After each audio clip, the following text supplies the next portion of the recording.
আসসালামু আলাইকুম প্রিয় বন্ধুরা। দুপুরবেলা আমার বাড়ির আঙিনায় বসে আছি, ঠান্ডা লাগতেছে প্রচুর, সেজন্য রোদ্রে বসে আছি। আসলে শরীরের অবস্থাটা কয়েকদিন থেকে খুব খারাপই যাচ্ছে। এখনও মনে হচ্ছে যে প্রচুর ঠান্ডা লাগতেছে আমাকে, এইরকম অবস্থা। এই জন্য বাইরে রোদ্রে বসে আছি, নামাজ পড়ে একটু খেয়ে বাইরে বসলাম। মা, যে বিড়াল ঢুকছে ঘরে, পিটাও। তো প্রিয় বন্ধুরা, আমি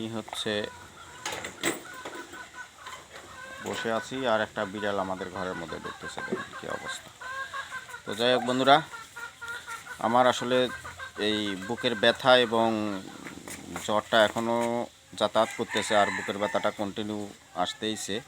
তো একটু দোয়া করবেন সকলেই, আল্লাহ পাক যেন আমাকে সুস্থ রাখে। আল্লাহ হাফেজ।